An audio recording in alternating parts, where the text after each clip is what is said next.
ഒറ്റ ജമാഅത്ത് നിസ്സാരവൽക്കരിക്കരുത്.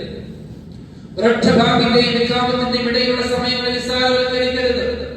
ഒരു ജുമഅയുടെ രാവിലെയും വ്യാഴാഴ്ച മഗ്‌രിബ് കഴിഞ്ഞുള്ള ഒരു സമയത്തെയും നിസ്സാരവൽക്കരിക്കരുത്.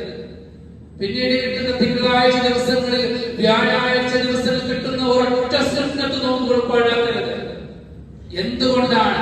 റമദാനിലേക്കുള്ള തയ്യാറെടുപ്പാണ്. സ്വന്തം ശരീരത്തെ പഠിപ്പിക്കുകയാണ്. സുന്നത്ത് നോമ്പെടുത്ത് പഠിപ്പിച്ച് റജബും ശഅബാനും സുന്നത്ത് നോമ്പെടുത്തിട്ട് റമദാനിലേക്ക് വരുമ്പോഴേക്കും പഠിക്കണം. റജബിൽ വന്നു പോയ നോമ്പിന് എവിടെയാണ് പോരായ്മ സംഭവിച്ചത്? റജബിൽ എന്റെ അമൽ നഷ്ടപ്പെട്ടു പോയ ഭാഗം എവിടെയാണ്?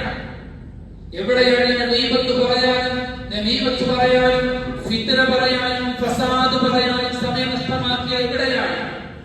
പരിശുദ്ധമായ റജബിലും ശഅബാനിലും ഖുർആൻ ഓതാതിരിക്കാൻ എനിക്ക് നഷ്ടമായി പോയ സമയം എവിടെയാണ്?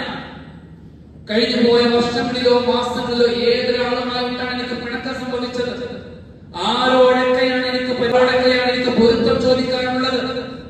ആരോടൊക്കെയാണ് സൗഹാർദ്ദം പങ്കിടേണ്ടത്? എന്റെ കുടുംബ സാഹചര്യങ്ങൾ എങ്ങനെ? എന്റെ സാമ്പത്തിക മേഖലകൾ എങ്ങനെ?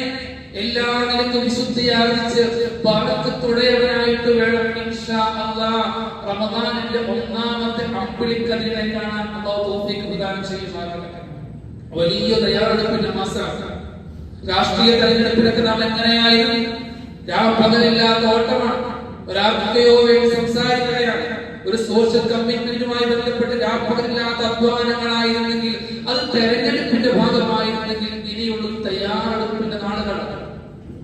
എന്തിനു വേണ്ടിയും വിശ്വാസത്തെ സംബന്ധിച്ച ഒറ്റ ഉത്തരമേ ഉള്ളൂ.